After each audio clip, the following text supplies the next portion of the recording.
Praise the Lord. जैमसी की खुदावंद यीशु मसीह आप सबको ब्लेस करे, खुदावंद यीशु मसीह आप सबको आशीषित करे। और मैं एक बहुत खास मैसेज उन लोगों के लिए जो बहुत समय से खुदावंद में चल रहे हैं, जो बहुत समय से परमेश्वर के साथ चल रहे हैं, एक बड़ा खास मैं मैसेज आपको देना चाहता हूँ। क्या आप एक विक्टोरियस लाइफ जी रहे हैं? क्या आप एक फतेहमंद जिंदगी जी रहे हैं? हालेलुया। और मैं विश्वास करता हूं कि जब एक जन 2 साल हो जाते हैं उसको खुदावंद में आए हुए, जहां 2 साल हो जाते हैं उसको खुदावंद यीशु मसीह को स्वीकार किए हुए, तो उस एक विश्वासी की लाइफ जो है वो विक्टोरियस लाइफ हो जानी चाहिए। हालेलुया। एक फतेहमंद लाइफ, अपनी अभिलाषाओं पर, बहुत सी और भी चीजों पर जो है उसकी लाइफ फतेहमंद हो जानी चाहिए। हालेलुया। एक मैं वचन आपके लिए पढ़ना चाहता हूं, इब्रानियों, हिब्रूस उसका 3 अध्याय उसका 12 वचन मैं आपके लिए पढ़ूंगा। हे भाइयों, चौकस रहो कि तुम में ऐसा बुरा और अविश्वासी मन न हो जो तुम्हें जीवते परमेश्वर से दूर हटा ले जाए। हालेलुया। तुम्हारे अंदर कोई ऐसा, तुम्हारे अंदर तुम्हारा मन ऐसा अविश्वासी ना हो कि तुम्हें परमेश्वर से दूर ले जाए। एक वचन मैं आपके लिए और पढ़ना चाहता हूं, 16, इसी का 16 वचन। भला किन लोगों ने सुनकर भी क्रोध दिलाया? क्या उन उन सब ने नहीं जो मूसा के द्वारा मिस्र से निकाले थे? और वे 40 वर्ष तक किन लोगों से क्रोधित रहा? क्या उन्हीं से नहीं जिन्होंने पाप किया और उनके शव जंगल में पड़े रहे? हालेलुया। किन से वो क्रोधित था? क्यों क्रोधित था? सुसमाचार क्या है? हम अगर सुसमाचार को जाने के, सुसमाचार क्या है? Good news. What is good news? हमारा पाप की गुलामी से निकलना, हमारा दुष्ट आत्माओं की गुलामी से निकलना, हमारा जो इस संसार की गुलामी, संसार की बातों की गुलामी, क्रोध, निंदा, ईर्ष्या, वैर, इन सब की गुलामी से बाहर निकलना, ये है सुसमाचार। जो उससे एक और हिस्सा सुसमाचार है। ये आधा है। अगर आप ये सोचते हैं कि सुसमाचार क्या है, आपका गुलामी से निकलना, आपका पाप की गुलामी से निकलना, शरीर की अभिलाषाओं की गुलामी से निकलना, क्या आप, अगर आप ये सोचते हैं कि ये सुसमाचार है, तो मैं आपको बताना चाहता हूं कि आधा सुसमाचार है। This is not complete gospel. Hallelujah. मिस्र से इस्राएलियों का निकलना, ये एक आधा सुसमाचार है। उनका कनान में पहुंचना, अगर हम बोले कि इस्राएली लोग जो थे वो मिस्र की गुलामी से निकलकर कनान देश की ओर चल पड़े और कनान देश में पहुंच गए, तब हम बोलेंगे कि ये कंप्लीट सुसमाचार है।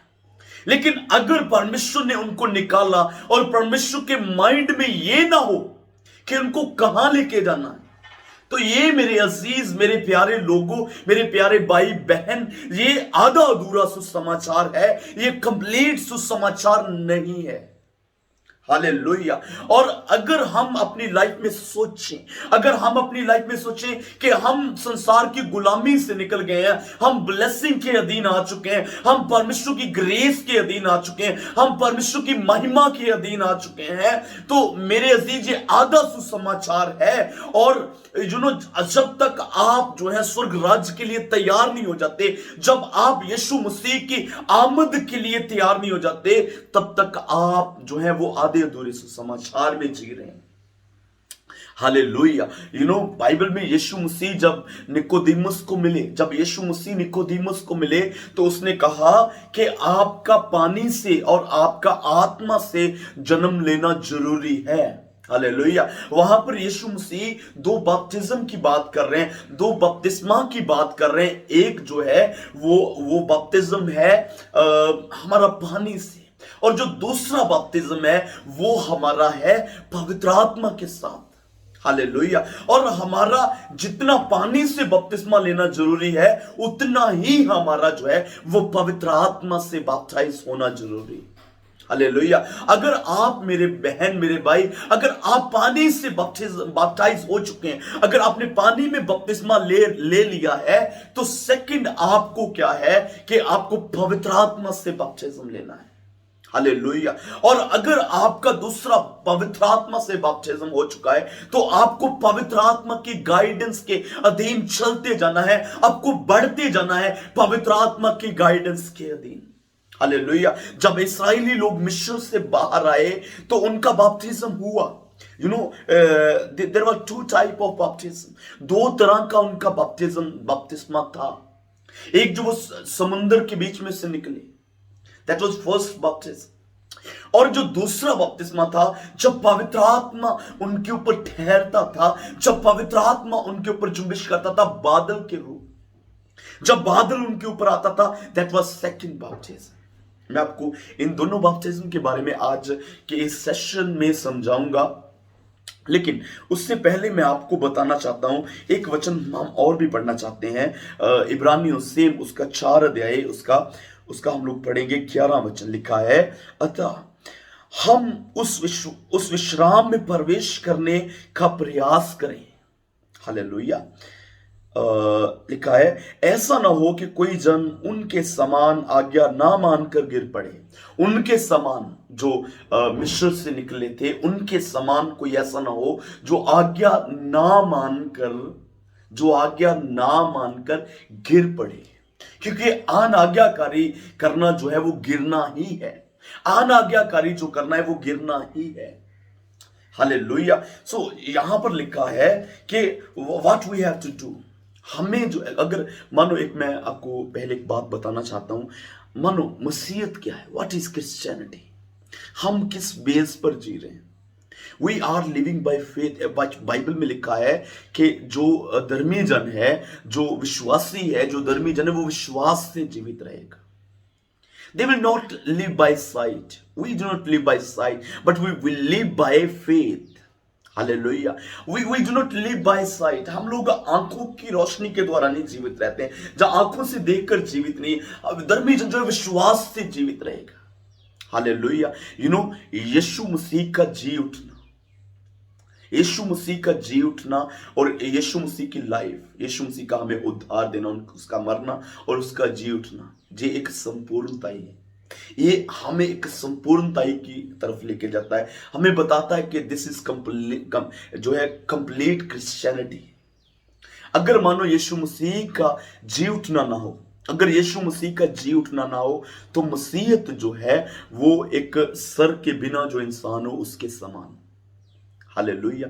अगर यीशु मसीह का जी उठना ना हो, तो मसीहत सर कटे हुए, यानी कि सर के बिना जो एक इंसान हो ऐसे हो। और सर के बिना अगर एक इंसान नहीं हो सकता, तो ऐसे ही क्रिश्चियनिटी नहीं हो सकती यीशु मसीह के जी उठने के कंसेप्ट के बिना। हालेलुया। यीशु मसीह का पैदा होना भी अलग था, यीशु मसीह की मिनिस्ट्री भी अलग थी, यीशु मसीह का मरना भी अलग, यीशु मसीह का मरकर जी उठना भी अलग, और जी उठकर स्वर्ग में जीवित उठाया जाना भी अलग, और यीशु मसीह का दोबारा आ जाना भी मेरे अजीज अलग है। Hallelujah. That's why we are different from others. Hallelujah. कि हमारा जो यीशु मसीह, हमारा जो खुदावंद है, वो डिफरेंट है, वो अलग है। आमीन। हालेलुया। सुने, यहां पर इब्रानियों में क्या पढ़ा हम लोगों ने कि जो हे भाइयों, चौकस रहो कि तुम में कोई ऐसा बुरा और अविश्वासी मन न हो जो तुम जीवते परमेश्वर से दूर हटा ले जाए। हालेलुया। आज विश्वासी जो है वो बपतिस्म के बाद, जहां खुदावन में चलने के बाद कैसी जिंदगी बसर कर रहे हैं, यू लुक एट देम, उनकी तरफ देखें कि वो कैसा जीवन जो है वो बसर कर रहे हैं, कैसे वो जी रहे हैं। हालेलुया। यू नो, आज सिर्फ चर्च में आना ही काफी नहीं। मैं बता रहा था कि चार तरीके से हम लोग खुदावंद का वचन सुनते हैं। आज लोगों को सबसे पहली बात है कि सुनना नहीं आता। किस तरह खुदा दा कलाम सुनना, सानू सुनना नहीं आता। हालेलुया। 4 मुख्य चीजां, 4 ऐसी चीजें मैं आपको बताऊंगा कि जिससे, जो अगर आप अपनी जिंदगी में लेंगे, तो आप खुदावंद का कलाम जो है वो बहुताई तरीके से समझने लगेंगे। एक जबरदस्त वे में आप खुदावंद के कलाम को हम बैठ तो जाते हैं कलाम को सुनने के लिए, लेकिन कभी कभी हमें कलाम जो है समझ में नहीं आता। और हम लोग जो है वो ऐसे ही रह जाते हैं। हम लोग खुदावंद के कलाम को सुन नहीं पाते हैं, समझ नहीं पाते हैं, और हम लोग सोचते हैं कि मेरी मसीह लाइफ का इम्प्रूवमेंट क्यों नहीं हो रहा, मेरी मेरी आत्मिक ज़िंदगी क्यों नहीं बढ़ रही।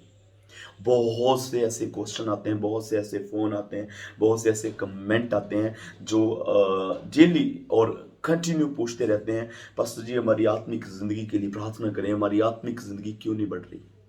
हम वहीं के वहीं खड़े पाते हैं, हम सोचते हैं कि हम आत्मिक ज़िंदगी में बढ़ेंगे, हम आत्मिक ज़िंदगी में बढ़ेंगे, लेकिन क्यों नहीं बढ़ पाते। चार चीज़ें आपको अपनी ज़िंदगी में लेनी है जिससे आपको खुदावंद का कलाम जो है वो समझ में आने लगेगा। पहली बात, आपने ऐसी जगह पर बैठना है, जब आप खुदावंद का कलाम सुन रहे हैं तो आपने ऐसी जगह पर बैठना है जहां पर आपको डिस्टर्बेंस ना हो। अगर आप चर्च में बैठे हैं, कभी कभी कुछ लोग चर्च में बैठ जाते हैं, उनके चारों ओर बच्चे होते हैं, तो वो क्या दोष लगाते हैं बच्चों का कि बच्चे हमें कलाम नहीं सुनने देते। पर मैं बच्चों का दोष नहीं बोलूंगा, मैं बोलूंगा कि ये आपकी गलती है, आप खुदावंद के कलाम को सुनना ही नहीं चाहते।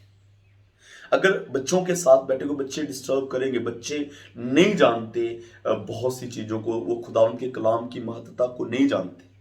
बच्चे शोर करेंगे, बच्चे हल्ला करेंगे, बच्चे बोलेंगे, बच्चे खेलेंगे, बच्चे डिस्टर्ब करेंगे, और हम जो बीच में बैठे हुए हैं बच्चों के और खुदावंद के कलाम को सुन नहीं पा रहे हैं, we are that kind of foolish. Hallelujah. But एक डिस्टर्बेंस वाली जगह, सबसे पहली बात, अगर आप खुदावंद का कलाम सुनने के लिए बैठे हैं तो जो जगह है ना, वो डिस्टर्बेंस के बिना वाली होनी चाहिए, तभी आपको खुदावंद का कलाम समझ में आएगा। और जो दूसरी बात वेरी इंपॉर्टेंट, जो एक वचन सुनने वाले को बहुत महत्वपूर्ण कर देती है, उसको बहुत ज़्यादा इंपॉर्टेंट कर देती है कलाम सुनने के लिए, जो दूसरी बात है वो है कि जब कोई जन प्रचार कर रहा है तो उसके सामने बैठना, उसकी ओर एकटक देखना। अगर आप वचन कहीं और सुन रहे हैं और देख कहीं और रहे हैं, तो मैं आपको बोलना चाहता हूं कि आपको कलाम समझ में नहीं आएगा। चाहे आप यूट्यूब से सुन रहे हैं, चाहे आप कलाम सुन रहे हैं वैसे बैठकर। कुछ लोग क्या है कि चर्च में पिलर्स होते हैं, कुछ लोग पिलर्स के पीछे बैठ जाते हैं, हम खुदा उनका कलाम सुन रहे हैं। कुछ लोग दूसरी तरफ देखते रहेंगे कि हम लोग खुद सुन रहे हैं, कानों से सुन रहे हैं, आवाज इतने माइक्रोफोन से हम आवाज आ रही है, साउंड बड़ा लगा हुआ है, कानों में आवाज आ रही है, लेकिन हम लोग देख उधर रहे हैं, तो हम लोग सोचते हैं कि हम लोग खुदावंद का कलाम सुन रहे हैं। नहीं, हम खुदावंद का कलाम दूसरी ओर देख करके नहीं सुन सकते, आपको पास्टर की ओर ही देखना है। मैंने कुछ लोगों को देखा जैसे कलाम सुनने के लिए बैठ जाते हैं, तो वो कलाम सुनते सुनते, जैसे एक हमने वचन पढ़ा, तो वो आगे उस वचन को पढ़ते जाएंगे और साथ में सुनते रहेंगे, और उस वचन को, उस अध्याय को जो पास्टर ने बोला, उस अध्याय को बोलेंगे हम लोग पूरा आज पढ़ेंगे। तो वो लोग कलाम को इधर पढ़ते रहेंगे और उधर परमेश्वर का वचन होता रहेगा, और मैं आपको 100% बोल सकता हूँ कि उसको समझ में नहीं आ रहा वचन। और तीसरी बात जो खुदावंद के कलाम को सुनने के लिए जरूरी है, वो ये है कि हमें जो है अपने माइंड को स्थिर रखना है। हालेलुया। हमें अपने माइंड को स्थिर रखना है, वो हमारा काम है, वो पास्टर नहीं करेगा। वो हमारा काम है कि हम अपने माइंड को इधर उधर भागने ना दें। जब खुदावंद का कलाम हो रहा हो, जब परमेश्वर का वचन खुला हुआ है, जब परमेश्वर का कलाम हो रहा है, तो what we have to do, हमें क्या है कि खुदावंद के वचन की ओर अपने मन को लगाना, अपने मन को भागने नहीं देना इधर उधर। हालेलुया। और चौथी बात, हमें बाइबल के बारे में नॉलेज होनी चाहिए। अगर हमें सुनना है और भी ज़्यादा जानना है, तो जो पिछला कलाम सुना, उससे पिछला सुना, जितने भी कलाम हम सुनते हैं उनको माइंड में रखना शुरू करें। और अगर आपको बाइबल के बारे में जानकारी होगी, तभी आपको ज़्यादा समझ में आएगा। कभी कभी हम लोग इलिस्ट्रेशन ले लेते हैं, कभी एक प्रचारक जो है कभी नए नियम में जा रहा है, कभी एक वर्ड पुराने नियम से भी ले रहा है, एक वचन जो है वो पिछला कलाम सुना है उसमें से भी पकड़ के लेके आ रहा है। तो अगर हमारा ध्यान सभी वचनों की तरफ होगा, तो हम लोग खुदावंद के कलाम को सुन पाएंगे। ये चार चीज़ें जो मैं अपने तजर्बा से, अपनी सेवकाई के तजर्बा से आपको बता सकता हूँ कि इन चार बातों से आप खुदावंद के कलाम को बहुत अच्छे से समझ सकते हैं। हालेलुया। कुछ लोग क्या है कि खुदावंद के कलाम को अपनी लाइफ से मिलाने की कोशिश करते हैं। जैसे मानो किसी की लाइफ में व्यभिचार का पाप है, तो वो बोलेगा कि दाऊद की कितनी पत्नियां थी, सुलेमान की कितनी पत्नियां थी, समसून कैसे चल रहा था, परमेश्वर उसको फिर भी इस्तेमाल कर रहा था। वो उनको उनकी गिरने की हालात को नहीं देखेंगे, वो सिर्फ उनको देखेंगे कि वो उनके साथ ऐसा था, उनके साथ वो वचन को अपने साथ मिलाने की कोशिश करेंगे। कुछ कुछ लोग बोलेंगे अरे पौलुस के लाइफ में भी पाप था, पौलुस भी अभिलाषाओं में घिरा हुआ था, फिर क्या हो गया।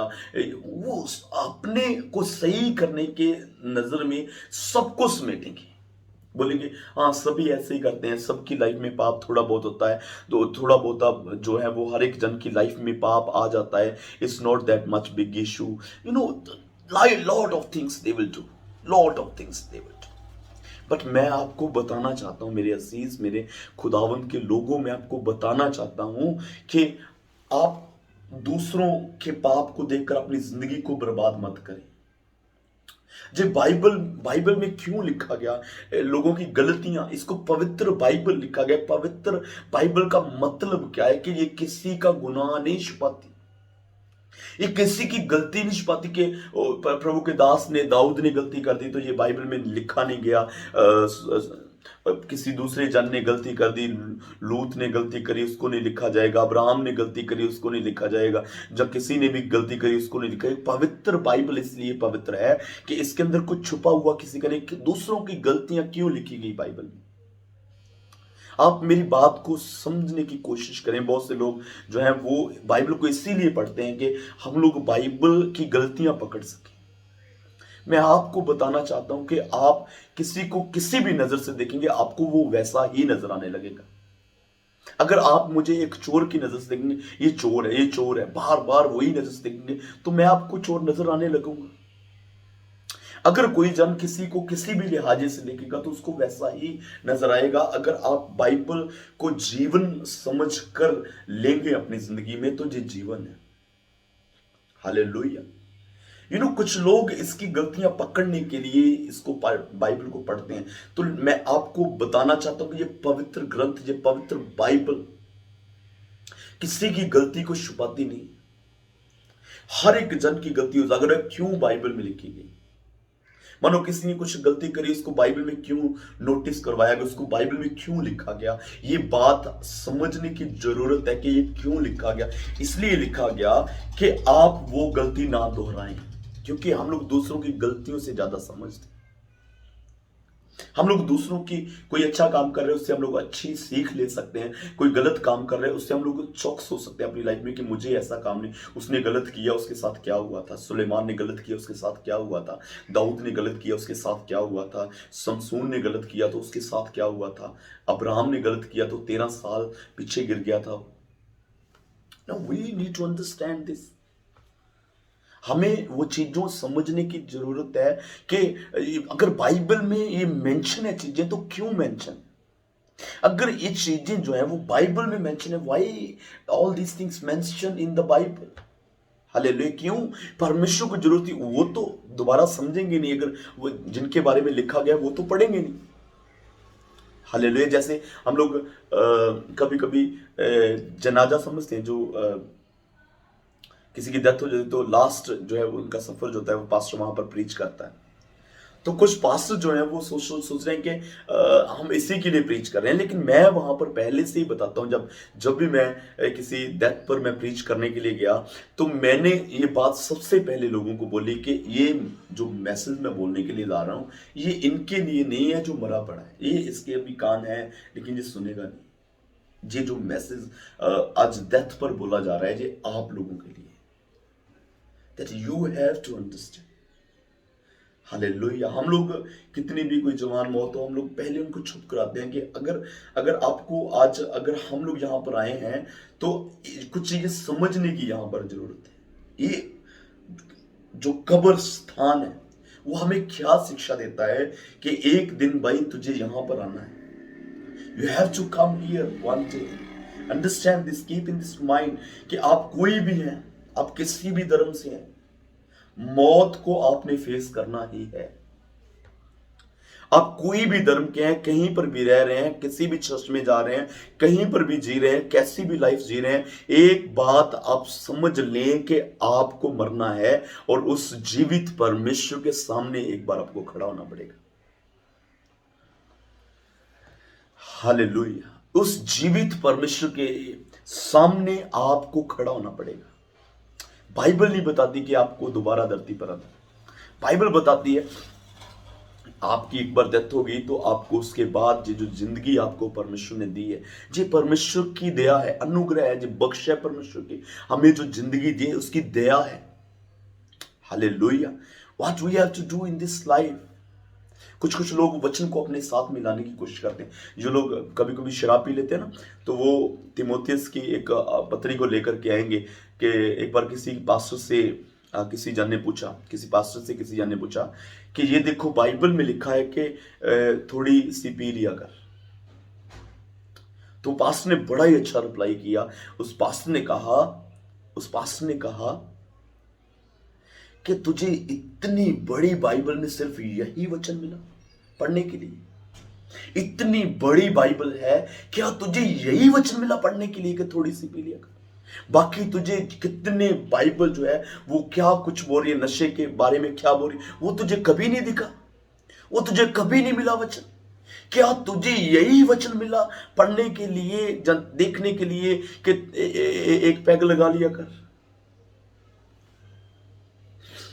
हालेलुया।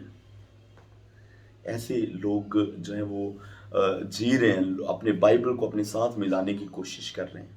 हालेलुया। आप में से कोई भी जन ऐसा ना हो जो विश्वास रहित होकर के, हालेलुया, परमेश्वर से दूर हो जाए।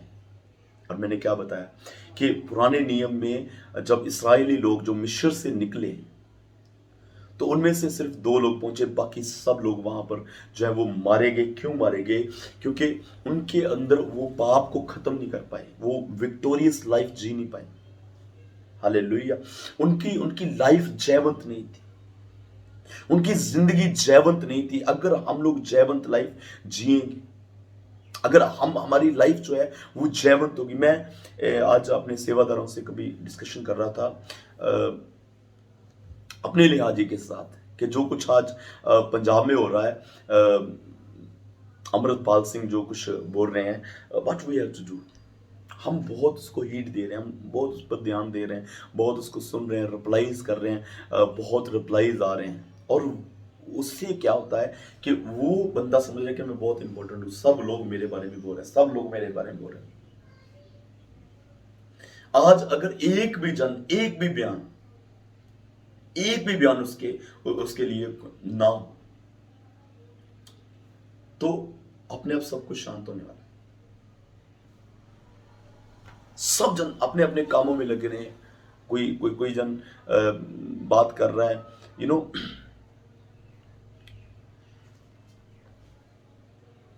मैं एक बात बताता हूँ आपको, एग्जाम्पल बताता हूँ। मानो आपको एक जोक सुनाया जाए तो आप पहली बार जब जोक सुनेंगे तो आप हंसेंगे। एक ही जोक, सेम जोक, अगर मानो 1000 लोग एक ही जोक सुन रहे हैं, 1000 लोग, तो जब पहली बार सुनाया जाएगा वो सब लोग हंसेंगे। जब वही जोक 1000 सुन्नी के सामने दूसरी बार बोला जाएगा तो सब लोग नहीं हंसेंगे, मे बी 50% लोग हंसे दोबारा से। जब वही जोक तीसरी बार बोला जाएगा तो वो गिनती 20 पर आ जाएगी, 20 पर, जब 15 पर। जब चौथी बार बोला जाएगा तो वो गिनती 5 या 2% पर रह जाएगी। 5वीं 6वीं बार बोला जाएगा, एक भी जन नहीं हंसेगा। तो एक ही बात हमें कितनी बार जिंदगी में दुखी करती रहती है, एक ही बात से हम कितनी बार गुस्सा होते रहते हैं, एक ही बात हमें लाइफ में, पूरी लाइफ में डिस्टर्बेंस लेके आती है। जो ये बयानबाजी हो रही है, उधर से इधर से, यहां से वहां से, जो सब बोल रहे हैं, एक ही बात है, एक ही बात पर सब जन अड़े हुए हैं। हालेलुया। हम अपना काम करें, हम यीशु मसीह के बारे में प्रीच करें। We have much to preach and we have less time to preach. हमारे पास बहुत कुछ है बोलने के लिए और समय बहुत कम है कि ये सब कुछ बोला जाए। हालेलुया। कंटिन्यू कंटिन्यू बोले खुदावंद के बारे में, जहां पर टाइम मिलता है, इंस्टा पर टाइम मिलता है, फेसबुक पर टाइम मिलता है और यूट्यूब पर टाइम मिलता है, कहीं पर भी टाइम मिलता है, continue be the speaker of word of God. Hallelujah. सुने, वापस आएंगे अपने पॉइंट पर। मिस्र से ये लोग निकले और पहला बपतिस्म जब जो मिस्र से निकले तो वो जो था समुद्र में डेड सी, वहां वहां से निकले तो एक नई, वहां पर जब दूसरी ओर गए तो एक नए इसराइली होकर वहां से निकले। एक कौम जो पुरानी गुलामी और जो पुराना जो सब कुछ था वो खत्म हुआ और मिस्री लोग, मिस्र की फौज जो उनका पीछा कर रही थी वो खत्म हो गई वहां पर। अब जब आगे जा रहे हैं तो उनके ऊपर एक बादल ठहरा, जो मैंने दूसरा बपतिस्म बताया था कि उनके ऊपर एक बादल ठहरा और कंटिन्यू जो उनको गाइड कर रहा था, कंटिन्यू जो उनको उनको उन, उन, उनके ऊपर शाव करके उनको गाइड कर रहा था, उनको गर्मी में बचा रहा था, कंटिन्यू उनको गाइड कर रहा। Hallelujah, hallelujah, praise Lord, hallelujah. सुने, और उनको जो नेक्स्ट जो सामना करना था वो था gents. Gents gents gents gents gents मतलब नॉट मेल, जेंट्स, ये एक दैंत word. I don't know what's in Hindi, but it's in Punjabi and English. Dant word is used in Punjabi. I think so. It may be in Hindi, but I don't. So जो बड़े बड़े दानव, या that's correct word, दानव जैसे Goliath था, ऐसे दानव जो नेक्स्ट उनको सामना करना था। और जब इसराइलियों ने उनको देखा तो जो दो लोग थे, जोशुआ और कालेब, वो बोल रहे थे कि वी विल कॉन्कर देम। लेकिन जो 10 लोग उनके साथ गए थे, 12 लोग भेजे गए थे वहां पर खोज करने के लिए, और जो बाकी के 10 लोग थे वो बोले कि we can not conquer them, हम लोग कॉन्कर नहीं कर सकते, हम लोग जयवंत नहीं हो सकते। हम जो 10 लोगों में खड़े हैं वो लोग कभी भी जयवंत नहीं हो सकते। जो 10 लोगों में खड़े हैं, जो बोल रहे हैं कि वी कैनोट कॉन्कर, हम अपनी लाइफ में जयवंत नहीं हो सकते, हम अपनी लाइफ में फतेह नहीं पा सकते, हम अपनी लाइफ में कभी भी जयवंत नहीं होंगे। अगर आप 10 लोगों में खड़े, उन 10 लोगों में खड़े हैं तो आप कभी भी जयवंत नहीं, क्योंकि जिन जिन लोगों ने उन 10 लोगों का मैसेज सुना वो सब लोग रोए, और वो सब लोग पूरी रात रोते रहे, और वो सब लोग मारे गए और गिर गए वो सब लोग। अगर आप डिस्करेजमेंट सुनेंगे रोज तो वो आपकी लाइफ में असर करेगी। एक पत्थर पर रस्सी का असर पड़ता है कि नहीं, एक पत्थर पर लाइन लाइन हम खींच सकते हैं कि नहीं। सभी लोग बोलते हैं पत्थर पर लाइन नहीं खींच सकते, लेकिन जो पत्थर कुएं में पड़े होते हैं और उनके साथ एक रस्सी घिसती रहती है ना, कंटिन्यू, जो पानी को निकालने के वक्त और खींचने के वक्त एक रस्सी घिसती रहती है, और वो पत्थर को आप निकाल कर देख लो, उस पर लाइन लाइन होगी। कंटिन्यू एक ही बात आपकी लाइफ में आनी, कंटिन्यू एक ही बात आपकी लाइफ में जो है वो आपका इनकाउंटर होना एक ही बात के साथ, वो कहीं ना कहीं आपकी लाइफ को इफेक्ट करेगी, वो कहीं ना कहीं आपकी लाइफ में इफेक्टेड हो जाएगी। We do not listen this kind of much. Hallelujah. मैं थोड़ा सा, जैसे अभी फेसबुक पर जैसे हम वीडियोस निकालते हैं तो ये बयानबाजी और मसीह के विरोधी और ये सब कुछ निकलता आता रहता है, हम ज़्यादा नहीं सुनते, बहुत कम, वेरी रेयर। रिप्लाईज हम लोग सुन रहे हैं कि जो मसीह लोग कैसे reply, we listen and we support them. Hallelujah. और सुने, हमारा मिस्र की गुलामी से निकलना और कनान की तरफ जाना, रास्ते में 2 बपतिस्म, पानी का बपतिस्म, और पानी के बपतिस्म पर क्या हुआ। मैं एक वचन आपके लिए पढ़ना चाहता हूँ। आपने पुराना मनुष्य और ये शरीर, ये 2 तरह की चीजें हैं जो हमें समझनी बहुत जरूरी है। Old man and flash, English word is very very clear about this, old man and flash. ये अगर हम लोग पढ़ेंगे रोमियो की पत्री उसका 6 अध्याय इसका 6 वचन, ये लिखा है, हम जानते हैं कि हमारा पुराना मनुष्य, ये पुराना मनुष्य क्या है। और अगर हम पढ़ेंगे 8 का 13, क्योंकि यदि हम शरीर के अनुसार दिन काटेंगे, ये शरीर क्या है और पुराना मनुष्य तब क्या है, ये दो चीजें। मैं भी एक ही समझता था इनको, लेकिन जब मैं इनको पढ़ा, दोनों को मैंने दो वचन पढ़े, तो मुझे समझ में आया कि पुराना मनुष्य तब क्या है और जो शरीर है ये क्या है। हालेलुया। आप इसको अच्छे से समझ नहीं पाए, आप इसको सही जान पाए, गौर से सुने। पुराना मनुष्य तब क्या है, what is old man and what is flash. ये शरीर क्या है और पुराना मनुष्य तब क्या है, ये बात को मैं आपको समझाना चाहता हूँ। हम पुराने नियम में थोड़ा सा चलेंगे, देखेंगे। जब मिस्र इसराइलियों की पीछा कर रहा था, मिस्र की फौज इसराइलियों का पीछा कर रही थी, तो वो लाल समुद्र में खत्म हो गए और डेड सी में वो जो थे वो खत्म हुए। और वो था पुराना मनुष्य था जो हमारा पीछा करता है। यीशु मसीह ने, बाइबल में लिखा है, जब यीशु मसीह सलीब पर चढ़ा, जब यीशु मसीह को सलीब पर चढ़ाया, तो हमारा पुराना मनुष्यत्व जो है, हमारी पुरानी मानवता, हमारा जो पुराना मनुष्यत्व है, वो यीशु मसीह के साथ सलीब पर चढ़ाया गया। और ये पुराना मनुष्यत्व एक्चुअली क्या है? अगर आप रीबॉर्न है, अगर आप बॉर्न अगेन विश्वासी हैं, तो अगर आप में पाप की डिजायर है, मैं पाप करूंगा, मैं पाप करना चाहता हूं, मैं शराब पीना चाहता हूं, डिजायर ऑफ सिन वो खत्म हो जाएगी। पाप करते हैं वो अलग बात है, you will sin, that is another thing. You want sin, you want to sin, that is another thing. You want to sin और यू विल सिन, ये एक दो बातें हैं मेरे अजीज। इसके इसके अंदर वन वर्ड और एक शब्द का फर्क है, लेकिन इनमें बहुत बड़ा अंतर है। यू विल सिन मीन्स के you will fall to sin. आप कभी पाप में गिर सकते हैं, लेकिन आप गिरना चाहते हैं, आप पाप करना चाहते हैं, ये दो बातें।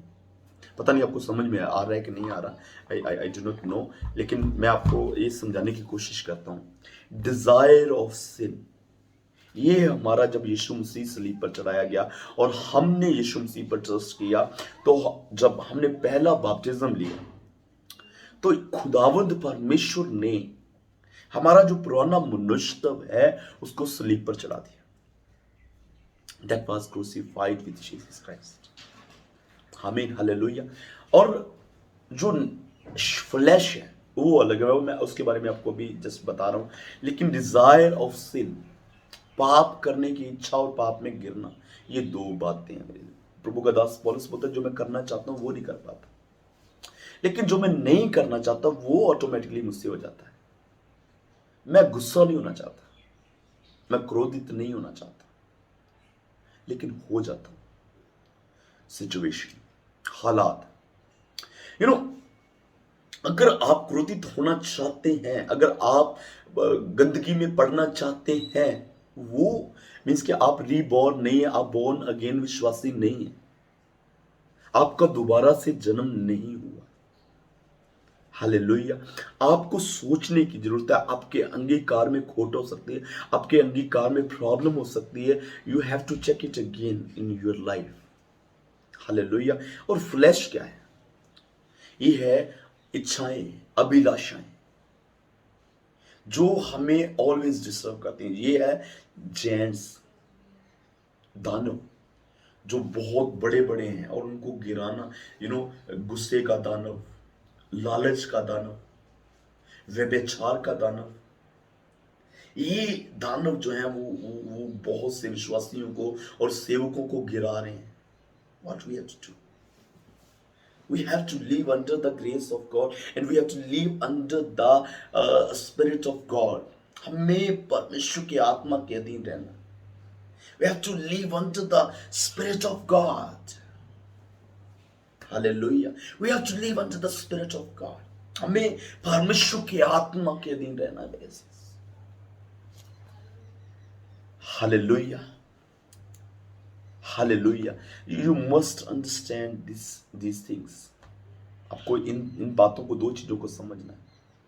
जो दानव थे वो कनान देश में, उनको कॉन्कर करने में बहुत साल लग गए।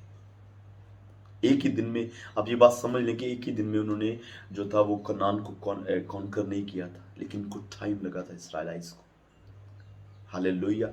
हमें टाइम लग सकता है, can we can take time but we have to conquer. एक विश्वासी की लाइफ जो है वो 2 साल में एक विक्टोरियस लाइफ, अगर आप ध्यान से खुदावंद के वचन को सुन रहे हैं, यू विल अटेंड 2 साल में आप तकरीबन 100 संडे जो है वो आप अटेंड करेंगे। और 100 संडे में कितना प्रीच होता है, यू कैन अंडरस्टैंड दिस।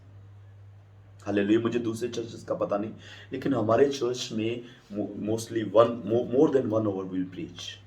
1 घंटे से ज़्यादा जो प्रचार वो चलेगा ही चलेगा, चाहे वो नाग का चर्च हो, चाहे वो गोहेवाल चर्च हो, चाहे वो गुरदासपुर चर्च हो।